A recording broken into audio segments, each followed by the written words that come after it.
안녕하세요. 지금부터 일익 라이징 스타 인터뷰를 시작하겠습니다. 오늘은 얼마 전 카이스트 전기 및 전자공학부에 임용되신 유재민 교수님과 함께하겠습니다. 안녕하세요. 안녕하세요. 네, 작년에 저희 일익 세미나에서 또 박 교수님의 연구에 대한 내용을 저희 쪽에서 또 공유해 주셨는데요. 오늘 이렇게 인터뷰를 통해서 다시 만나 뵙게 되어서 정말 반갑습니다. 네, 저도 교수님, 네. 반갑습니다. 저는 또 오늘 두 번째이지만 또 처음 교수님을 뵙는 분들을 위해서 간략하게 소개 인사 부탁드리겠습니다. 네, 안녕하세요. 저는 이름은 유재민이라고 하고요. 이번 8월부터, 그러니까 이번 달부터 카이스트 전기 및 전자공학부의 조교수로 부임하게 되었습니다. 근데 제가 이제 전자과 부임되긴 했지만 주 연구 분야는 비교적 컴퓨터공학 쪽에 관련이 많고요. 그래서 사실 제가 학부랑 박사 다 컴퓨터공학부를 졸업을 했고, 그리고 아까 소개해 주신 그 이릭 세미나는 작년에 제가 이제 카네기 멜론 대학교에서 포닥하고 있을 때 이제 연락이 닿아서 세미나도 진행을 하게 되었습니다. 그래서 포닥을 이제 작년 초에 졸업하고 포닥을 쭉 진행을 하다가 카이스트랑 연이 닿아서 이렇게 조교수로 일을 시작하게 되었습니다. 네, 소개 감사드립니다, 교수님. 작년에 뵈었을 때 말씀하신 것처럼 카네기 멜론에서 포닥을 막 시작하셨던 무렵이었던 것 같은데요. 4월 네, 달. 네, 맞아요. 네. 네. 근데 이렇게 1년 조금 넘었지만 이렇게 또 이번에 카이스트 조교수로 임용되셔서 정말 축하드립니다, 교수님. 네. 감사합니다. 그러시면은 현재 말씀하신 것처럼 소속은 전기 및 전자공학부이시지만 또 컴퓨터 공학 쪽으로도 많이 관련된 연구를 하고 계시잖아요. 네. 교수님의 전반적인 주력하시는 연구 분야와 함께 또 이 들으시는 분들이 이해하실 수 있도록 설명해 주시면 감사하겠습니다. 네. 네. 그래서 사실 잠깐 부연 설명을 드리자면, 일반적으로 전기공학과가 엄청 큰 학과이자 학문 분야고, 그 안에 컴퓨터공학의 일부를 포함하는 경우가 많아요. 그래서 어느 정도는 컴퓨터공학부랑 전기공학부 사이에 오버랩이 있는 경우고, 저는 좀 비교적 그 오버랩 쪽에 위치해 있다고 생각하시면 될 것 같고요. 그래서 제가 박사를 한 연구실 이름이 이제 데이터 마이닝 연구실이기도 하고, 실제로 제가 하는 연구 대부분이 이제 데이터 마이닝에 관련된 연구를 많이 진행을 했습니다. 좀 더 구체적으로는 데이터 마이닝과 머신러닝 연구를 같이 진행을 했는데요. 이게 데이터 마이닝이라는 키워드가 사실 컴퓨터공학뿐만 아니라 뭐 경영대나 아니면 뭐 산업공학에서도 많이 쓰이는데, 핵심은 이제 실제 세계에 존재하는 아주 다양한 형태의 뭐 저희가 빅데이터라고도 부르는 아주 크고 다양하고 이제 정보를 쉽게 해석하기 어려운 그런 데이터 안에서 패턴을 찾고, 또 그런 패턴을 이용해서 뭔가 의미 있는 지식으로 그런 패턴을 변화시키고, 그런 지식을 이용해서 또 문제를 푸는 전반적인 학문 분야를 제 생각엔 데이터 마이닝이라고 부를 수 있을 것 같고요. 뭐 그 중에서도 제가 비교적 많이 연구를 하는 것들은 뭐 추천 시스템이나 이상 데이터 감지 시스템이나 혹은 시계열 예측 시스템 같은 것들은 제가 실제로 연구를 했었고, 데이터 마이닝에서 아주 중요하게 우리 사용하는, 연구하는 분야들이고요. 그리고 특히 이제 제가 머신러닝을 같이 한다고 말씀을 드렸을 때는 이런 데이터 마이닝 문제들을 예전에는 단순히 컴퓨터 공학 알고리즘을 설계하거나 이제 어떻게 보면 러닝하지 않는 어떤 사용자가 좋은 알고리즘을 디자인함으로써 풀었다고 하면, 요즘은 데이터로부터 좋은 알고리즘을 학습해서 뭔가 뉴럴넷이라든지 혹은 머신러닝 알고리즘을 사용하는 머신러닝 기반의 데이터 마이닝 연구가 많이 이루어지고 있어서, 제 연구도 이제 머신러닝을 잘 활용한 데이터 마이닝 연구라고 크게는 요약할 수 있을 것 같습니다. 이제 그 네. 안에서 제가 제일 많이 연구한 건 그래프 형태의 데이터에 대한 머신러닝 연구인데요. 그래프라고 하면 뭐 소셜 네트워크도 그래프고, 분자 그래프도 그래프고, 뭐 저희가 넷플릭스 같은 시스템에서 어떤 사용자가 행위를 한 결과를 시스템 전체로 모으면 그것도 그래프가 되는데요. 그런 그래프 형태의 데이터에서 좋은 머신러닝 기법을 만드는 연구를 이제 제가 한 연구 중에 가장 많이 수행을 해왔고, 박사 때의 박사 논문 주제도 그거에 관한 논문을 썼습니다. 네, 말씀 감사합니다. 교수님, 참, 지금 이제 전반적인 연구 분야에 대한 설명을 해주셨는데요. 제가 이번에 연구 활동 이제 지금까지 하신 거 잠깐 살펴보니까 올해도 정말 바쁘셨을 것 같으시더라고요. 예, 또, 그래서 지금 좀 더 구체적으로 최근에 또 하신 연구 성과라든가 또 현재 진행, 아니시면 현재 진행하고 계신 연구 주제가 있으시면 이 자리를 통해서 소개해 주셔도 되실 것 같으세요. 네. 네. 그래서 제가 이제 그래프 연구를 많이 하다가 카네기 멜론으로 포닥을 가면서는 이게 크게 보면 데이터 마이닝 안에서 연구 분야를 조금 바꿨는데 이제 이상 탐지 문제를 포닥하면서 연구를 많이 하게 됐어요. 그래서 최근에 한 연구를 하나 소개를 드리자면 이제 이상 탐지 문제라는 거는 일반적인 데이터가 있으면 그 일반적인 데이터와 다른 패턴을 갖는 데이터가 감지가 됐을 때, 이거는 문제가 있다. 뭐 고장이거나 혹은 뭐 시스템이 잘못 동작하는 거라든지 이런 경고를 사용자한테 알려주는 일련의 시스템을 말하고, 사실 뭐 공장이나 뭐 거의 대부분의 서비스에 어느 정도의 이상 탐지 기능은 다 들어가 있거든요. 그거를 뭐 사람이 하느냐 아니면 아주 잘 디자인된 뭐 머신러닝 알고리즘이 하느냐의 차이지 꼭 필요한 일이기 때문에 그런 연구가 많이 이루어지고 있는데, 이 이상 탐지의 문제는 어떤 이상한 데이터가 들어올지 미리 알기가 어렵다는 거거든요. 저희가 보통 좋은 데이터는 이렇게 생겼어 라는 형태는 아이디어는 가지고 있지만 뭐 이 중에 어떤 게 잘못되는 경우가 진짜 이상 경우고 어떤 것들이 뒤에 들어올 건지에 대한 어떤 예측이 어려운 상황에서 정상적인 데이터만 가지고 비정상을 찾아낼 만한 어떤 바운더리를 찾아내는 게 어떻게 보면 이상 탐지 문제의 가장 어려운 점이라고 할 수 있어요.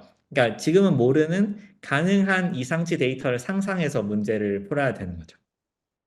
그럴 때 이 가능한 이상치 데이터를 상상하는 여러 방법들 중에 요즘에 연구가 많이 되고 있는 게 자기지도 학습이라는 이제 분야가 있는데, 이 자기지도 학습이라는 건 주어진 정상 데이터를 뭐 사진이라고 치면 사진을 이렇게 바꾸거나 색깔을 바꾸거나 사진에 흠을 내거나 하는 방식으로 사진을 뭔가 이상한 방식으로 변화시켜서 일종의 가짜 이상치 데이터를 만드는 거예요. 그렇게 해서 만든 이상치 데이터를 트레이닝에 활용을 해가지고 실제로 그런 거랑 뭐 아주 똑같으면 좋겠지만 똑같거나 비슷하거나 어쨌든 정상 범주 밖에 있는 데이터가 나중에 들어왔을 때잘 그런 것들을 감지를 잘 하게끔 하는 게 자기지도 학습의 어떤 목적이라고 보실 수 있는데, 이 자기지도 학습 방법을 이용한 이상 탐지에 관해서 제가 포닥대 연구를 많이 진행을 했습니다. 그래서 구체적으로는 뭐 기존에 최근에 많이 이루어지고 있는 자기지도 학습 기반 논문들의 뭐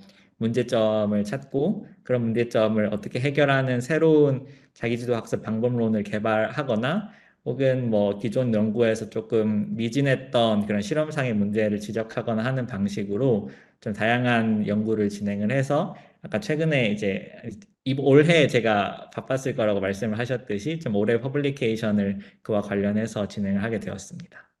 예, 감사합니다. 제가 또 이렇게 말씀드렸던 거는 이쪽 또 카이스트 교수님하고도 여러 또 연구 작업을 하셨더라고요. 그래서 아마 지금 말씀하신 부분들에 대해서 아마 연구들을 하신 것 같으십니다. 예. 그러시면 교수님, 제가 소개는 안 드렸지만은 사실 교수님 대학원 시절부터 주목받으셨습니다. 이렇게 여러 또 세계적인 테크 기업들의 또 펠로우십을 선정되신 등 정말 주목받는 연구자이셔서 저도 그때 또 세미나 때 또 섭외를 또 하게 된 것 같은데요. 초청을 드렸던 것 같은데요. 교수님 그러시면은 교수님 같은 경우는 정말 공부만 하셨을지 어떻게 보면 모범생이셨을 것 같으신데 학창 시절은 어떻게 보내셨을지 정말 궁금합니다. 그냥 그 부분은 그냥 가볍게 말씀해 주셔도 되실 것 같으십니다. 예. 네, 저는 사실 특히 학부 때는 전혀 모범생은 아니었고요. 수업도 잘 안 듣고 그냥 맨날 놀러만 다녔는데, 그래도 그런 와중에 되게 컴퓨터공학 수업 중에 되게 저희가 되게 중요하다고 생각하는 과목들이 있어요. 뭐 알고리즘이나 자료구조나 이런 것들을 좀 제가 재밌어 했던 것 같아요. 수업은 전반적으로 재미없었지만 그런 것 좀 재미가 있어 했고, 그래서 대학원 진학도 어떻게 보면은 좀 갑작스럽게 결정을 하게 됐어요. 뭐 사실 연구에 대단한 뜻이 있어서는 아니고 공부를 더 해보고 싶고 뭔가 이대로 내가 그냥 공부를 끝내기에 좀 아쉽다는 생각이 컸는데 그 이후에 대학원을 진학해서는 좀 비교적 모범생으로 살았던 것 같긴 합니다. 근데 제 생각에는 저는 사실 거대한 뭐 신념이나 이 주제를 꼭 연구를 해야 되고 내가 정말 훌륭한 연구자가 돼야겠고 이런 마음가짐은 한 적이 없었고요. 저는 다만 이제 대학원에 진학을 하면서부터는 그때그때 뭔가 계속 어떻게 보면 챌린지가 생겼다고 생각을 해요. 그때그때 이 연구 문제를 풀고 이 과제를 하면 이 과제에서 어떤 성과를 만들어내야 하고 그런 일들이 대학원생으로서 많이 많이 생겼는데 다만 그런 것들을 제가 잘 하고 싶어 했던 것 같기는 해요. 뭐 어떤 주제를 맡게 되면 이거에 대해서 꼭 논문을 쓰고 싶고 그냥 논문이 아니라 좋은 논문을 쓰고 싶고 그런 거에 대해서 제가 단기적으로는 조금 저 자신을 푸시하려고 많이 노력을 했는데 돌아보면은 좀 비교적 그런 결과로 열심히 살았던 것 같고 그래서 제가 처음에 예상했던 것보다는 좋은 성과를 내게 된 원인이 아닌가 싶습니다. 예, 말씀 감사합니다. 그 말씀하신 것처럼 계획하신 거에 대해서 이제 스스로를 푸시하셨다고 하시는데요. 그러다 보면은 쉽게 풀리지 않는 부분들도 많잖아요. 그러시면 교수님 같은 경우는 그럴 때마다 어떻게 하셨는지, 그 다른 분의 도움을 받으셨는지 아니면 스스로 또 다른 방법을 또 강구하셨는지, 네. 사람마다 어떻게 보면 그런 걸 해결하는 방법이 다를 것 같긴 하고요. 또 그런 어려움이 뭐 단기적인 연구에서의 어려움일 수도 있고 어떻게 보면 장기적인 슬럼프의 형태로도 올 수 있고 아니면 그냥 과제를 하다가 내가 주어진 시간에 비해 해야 될 일이 너무 많아서 그냥 번아웃이 올 때도 있잖아요. 그래서 딱 하나의 솔루션은 없겠지만 이제 저의 경우는 특히 연구적으로 생각을 하면 뭔가 제가 어떤 문제를 풀어야겠다고 하고 그 문제가 막 너무너무 안 풀리면 그거를 저는 끝까지 잡고 있진 않았던 것 같아요.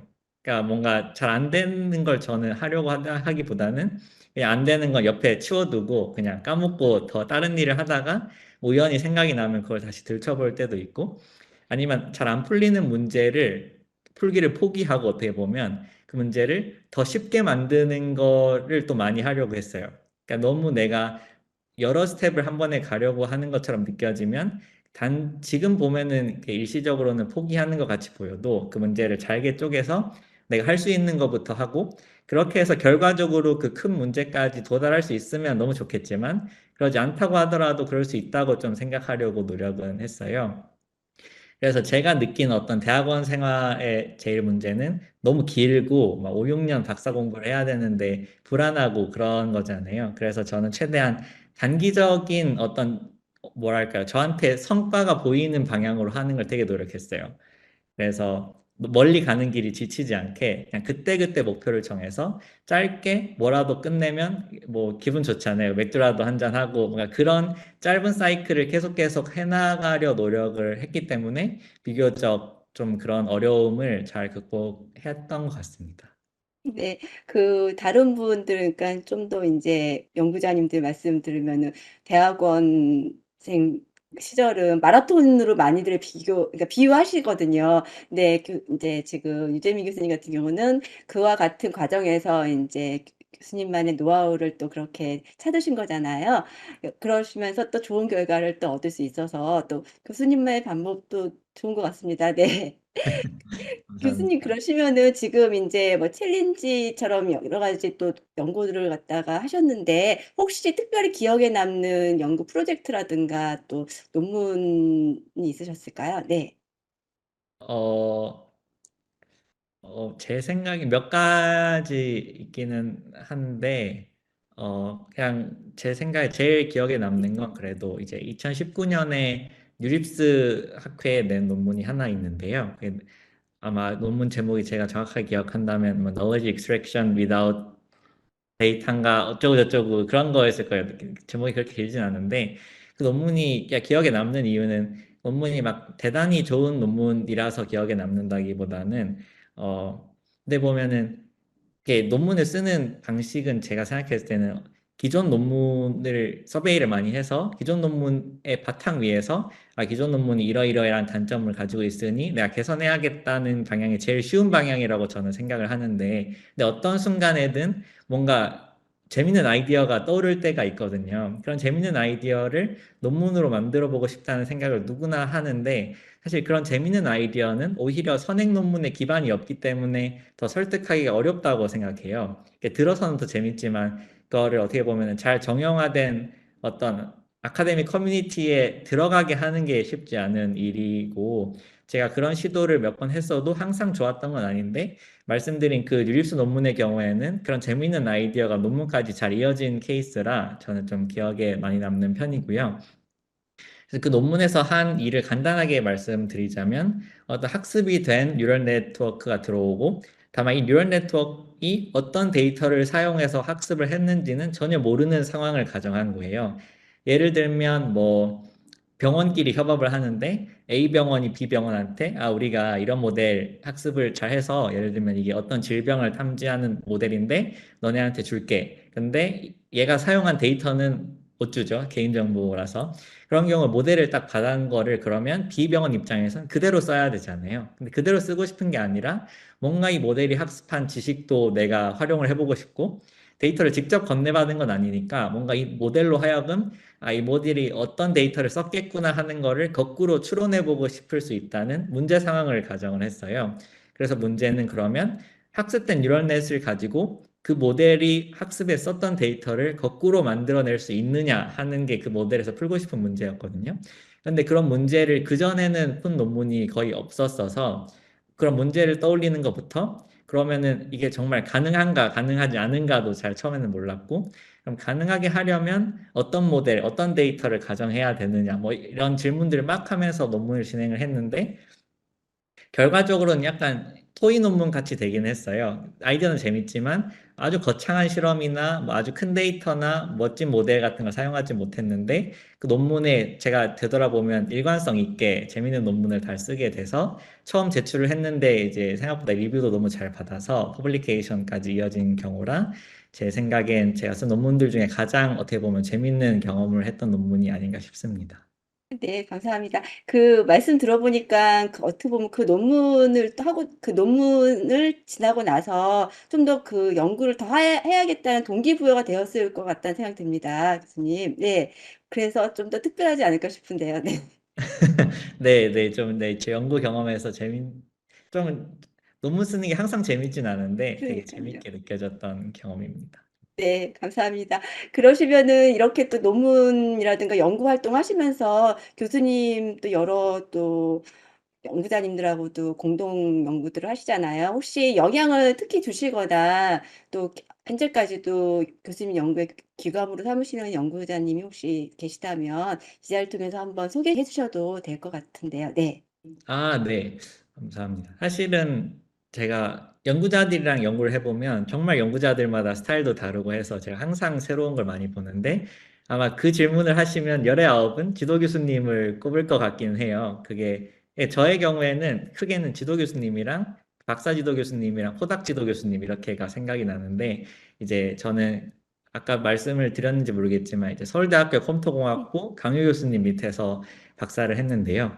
네, 일반적으로 박사지도 교수님을 뽑게 되는 이유는 뭐 사실 지도 교수님이 정말 특별해서라기보다는 어떻게 보면 연구의 하나부터 열까지를 다 만들어준 사람이 일반적으로 박사지도 교수님이시기 때문에 예를 들면 내가 연구란 거를 어떻게 대하고 연구 문제를 어떻게 찾고 어떻게 그거를 논문 형태로 포뮬레이션하고 라이팅하고 이 전 과정을 사실 이제 그 강 교수님이랑 너무 많이 연습을 하다 보니까 이제 교수님의 철학이나 교수님의 방식이 완전히 체화가 된 것 같아요. 그래서 어떻게 보면 저라는 연구자의 근간이 되셨다고 생각이 들고, 또 이제 제가 카네기 멜론에 가면서 재밌었던 건 강유 교수님의 지도 교수님이랑도 제가 연구를 했거든요. 근데 강유 교수님의 연구 철학이 또 그 지도 교수님에게서 온 거를 직접 경험을 하는 것도 너무 재미가 있더라고요. 그래서 이제 그게 첫 번째고, 이제 두 번째는 제가 카네기 멜론에서 르만 아코글루라는 교수님이랑 이제 같이 연구를 했는데, 그 교수님은 강유 교수님의 지도 교수님한테서 같이 배우신 분이세요. 그러니까 아카데믹 뭐 형제 여자분이시니까 자매에 좀 더 가까울 텐데 애에 가까운데 근데 제가 처음에는 강유 교수님이랑 일을 할 때는 제가 강 교수님한테 배운 게 특별하다고 생각하진 않았거든요. 그냥 모든 연구자가 그렇게 하는 거라고 생각을 했는데, 토닥을 가서 르망 교수님이랑 해보니까 이제 그게 아닌 거예요.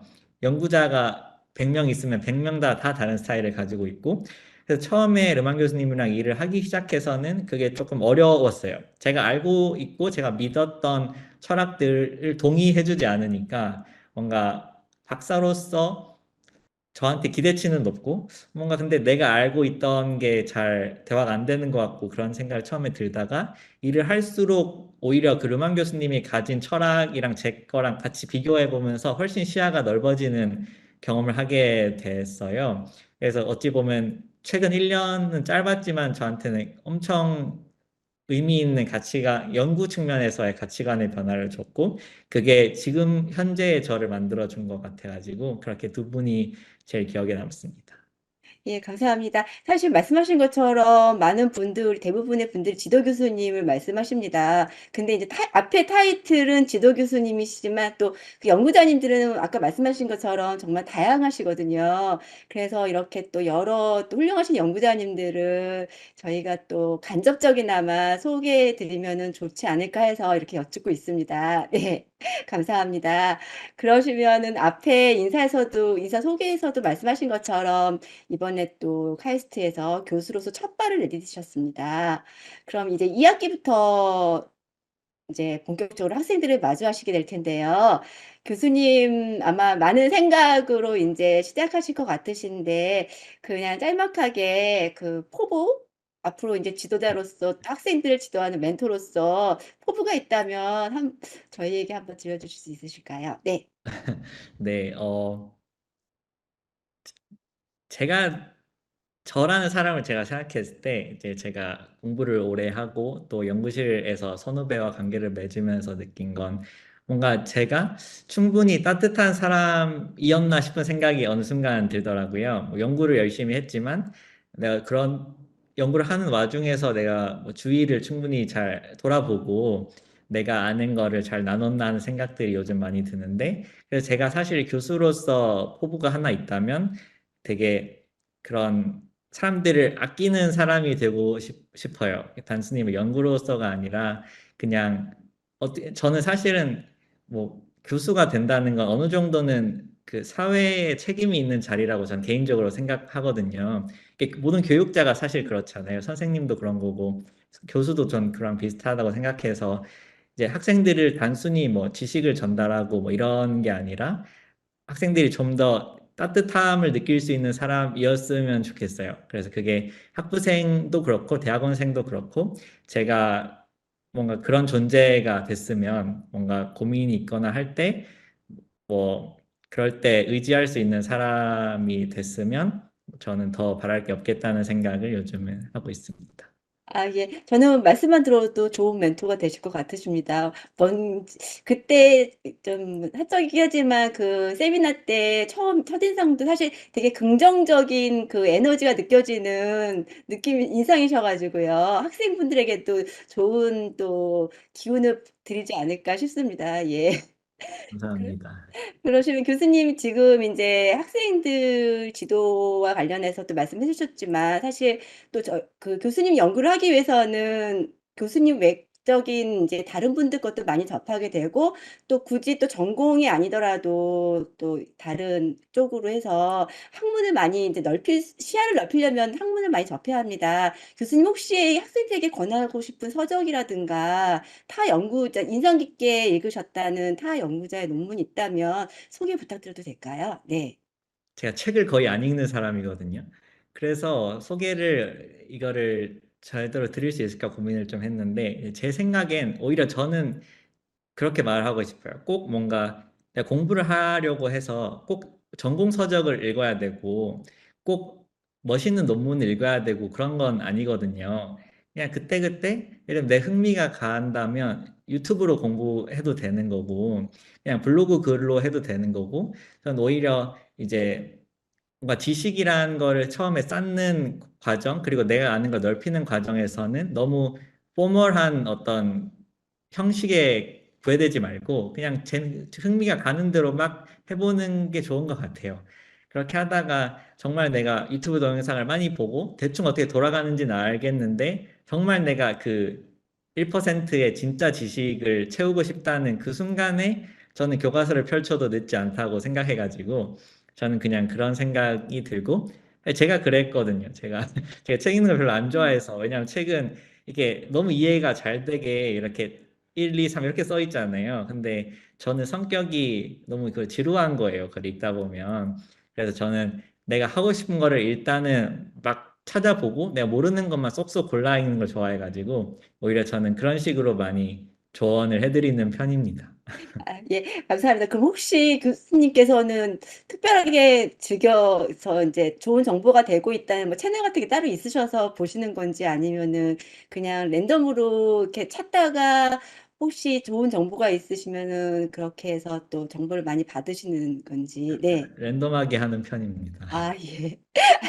그, 아니, 모든 분들이 대부분이 그렇습니다. 교수님 혹시 또 특별하게 다른 방법으로 또 뭐 좋은 채널 보고 계시는가 아, 해서 한번 네, 여쭤봤습니다. 예, 다행이네요. 전 저만 그런 줄 알았는데, 아닙니다. 요즘 유튜브를 너무 많이, 그러니까는 일상적으로 그냥 접하게 되어 있어서요, 네, 사실. 네, 근데 사실 유튜브라고 하지만 거기 안에서도 좋은 정보를 찾는 건 쉽지가 않거든요. 그래서 저희가 이렇게 또 좋은 연구자님들을 통해서 또 어떻게 보면은 소위 말하는 흔히들 말하는 정보의 홍수 속에서 좀 좋은 정보, 좀 더 좋은 정보를 받기 위해서 저희가 또 이 같은 질문을 꼭 드리고 있습니다. 부담 안 가지시고 말씀해 주시면 되시는 부분이라서요. 예, 네, 저희가 유튜브도 정말 저 같은 경우도 교수님들 이렇게 만나 뵈기 전에 이 연구는 대체 뭘까 하고 유튜브로 많이 학습하는 경우도 많거든요. 네, 예, 감사합니다, 교수님. 네. 네. 어떻게 좋은 유튜브를 찾냐? 이건 저도 잘 못하는 것 같아요. 네, 맞습니다. 그러시면은 교수님 지금 앞에서도 그 학창 시절을 말씀하시긴 했는데요. 그러니까는 대학원 시절, 학부 시절 말씀하셨는데요. 그래도 교수님 입장에서 아쉬웠던 부분 같은 게 있으셨을까요? 네.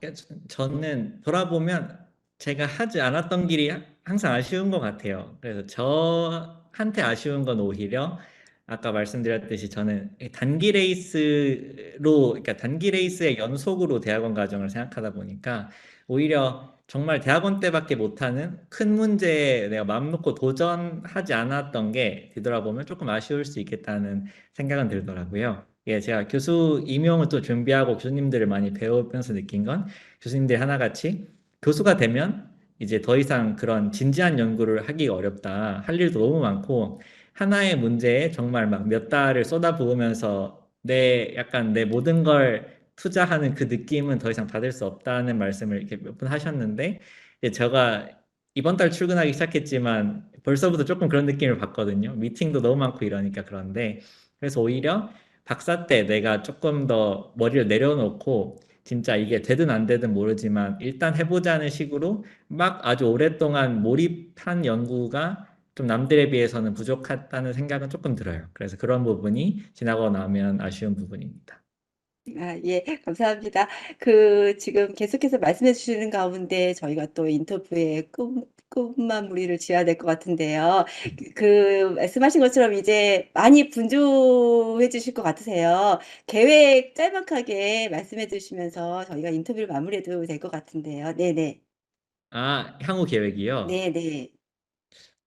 네, 저는 일단 교수로서 잘 자리를 잡는 게 우선 제일 중요한 계획 같고요. 그래서 가을 학기에 강의도 준비하고 내년부터는 학생들도 모으면서 이제 제가 말씀드리긴 했지만 결국 어떤 교수가 될 것인가가 정해지는 시기라는 생각이 들어서 그리고 지금 정해진 게 앞으로는 바뀌기 어렵다는 생각이 들어서 저는 이때 많은 고민을 저 스스로 해보고 그리고 어떻게 하면 더 좋은 뭐 연구자, 더 좋은 교수 혹은 더 좋은 어떤 교육자가 될 수 있을지에 대한 생각을 많이 하는 시기라는 생각이 되고요. 그래서 제 희망컨대 내년, 내후년이 됐을 때는 조금 더 완성된 교수의 모습을 띠고 있었으면 좋겠습니다.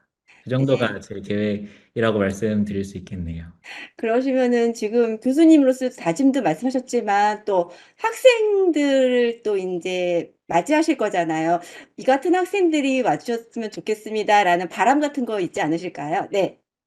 네, 저는 네. 이제 저는 좀 이렇게 낮은 레벨의 매니징을 잘 못하는 편이라 저는 조금 학생들이 약간 그 공격적인 학생들이었으면 좋겠어요. 그러니까 음, 저 공격적이라는 거는 이제 약간 고집도 있고 하고 싶은 것도 뚜렷해서 약간 제가 말하는 걸 막 고지고대로 맞습니다 하는 사람보다는 교수님 제 생각에 그 아닌 것 같다. 그러니까 이런 학생이 저는 오히려 좀 잘 맞는 것 같아요. 그러니까 저랑 좀 반대되는 사람을 원하게 되더라고요. 막 와가지고 너무 교수님 말이 다 맞다고 하면은 제 생각엔 내 말 중에 틀린 말이 있을 텐데 왜 맞다고 하지? 이런 생각이 전 드는 타입의 사람이라 오히려 학생들이 좀 그런 열의가 있는 학생들과 함께 연구하면 재밌겠다는 생각은 듭니다. 예, 감사합니다. 아마 많은 학생들이 또 이 인터뷰 접하신 분들 중에서도 교수님 연구실 놓고 하시는 분 계시지 않을까 싶습니다. 네, 많이 참고들 해주셨으면 좋겠습니다. 네. 네. 그렇다고 열의가 네. 없으면 싫다는 뜻은 아니기 때문에 혹시 관심 있으신 분들이 계시다면 저는 굉장히 열려 있다는 말씀을 전합니다. 네, 감사합니다. 그러시면 지금 저희가 이제 마무리 짓는다고 말씀드렸지만 혹시라도 추가로 하시고 싶은 말씀 있으실까요? 네, 네. 저는 사실 저에 대해서는 많이 말씀드린 것 같고, 사실 저는 그 일익이라고 읽는 거 맞죠? 네, 이게 맞습니다. 사실 잘 네, 몰랐는데, 네. 작년에도 이렇게 먼저 연락 주시고, 올해도 연락 주시고 해서 저는, 그러니까 사람마다 다르겠지만, 저는 이렇게 연락을 받고, 이런 기회를 갖는다는 것 자체가 연구자로서는 되게 기분 좋은 일이라고 생각이 돼요. 근데 내 연구를 한 번이라도 내 연구에 대해 궁금해하는 사람이 있고, 그걸 소개할 자리가 생긴다는 건 감사하고 또 행복한 일이기 때문에 저는 뭐 그냥 입에 발린 말은 아니고요. 이런 기회를 열심히 이렇게 이런 기회를 하시고 조성하시고 또 저한테 연락도 먼저 해주셔서 이 일이 관계자분들께 감사를 드리고 또 이런 자리가 앞으로 우리나라에 연구자가 엄청 많잖아요. 교수도 많고 대학원생도 많고 그런 분들이 더 이런 자리를 활발하게 활용을 해서 더 적극적으로 세상에 나아갔으면 하는 바람이 있습니다. 정말 감사드립니다. 그 정말 힘이 되고 또 이렇게 연락을 드렸을 때 또 이렇게 긍정적으로 말씀해 주셔서 저희가 정말 정말 감사드리고 있습니다. 네. 아닙니다. 네, 제가 더 감사드립니다. 네. 지금까지 이제 연구 정말 훌륭하게 해 내셨습니다. 근데 어쩌면은 아까 말씀하신 것처럼 또 여러 가지 그러니까는 신경 쓰실 일도 많아지시는 거잖아요. 그렇지만 또 하시고 싶은 연구를 본격적으로 또 시작하실 수도 있는 시간들이 이제 앞으로 시작입니다. 앞으로도 교수님의 그 연구들을 또 저희 일익에서 소개하고 나눌 수 있는 시간이 많았으면 좋겠습니다. 네. 네, 저도 그랬으면 좋겠습니다. 감사합니다. 그 말씀하신 것처럼 이번 9월부터 또 첫 학기, 교수로서 첫 학기 준비를 많이 분주하실 것 같으신데요. 오늘 이렇게 인터뷰를 위해서 또 시간 내주셔서 다시 한번 감사드리고요. 오늘 또 카이스트 유재민 교수님과의 일익 라이징 스타 인터뷰는 여기서 마치겠습니다. 감사합니다. 감사합니다.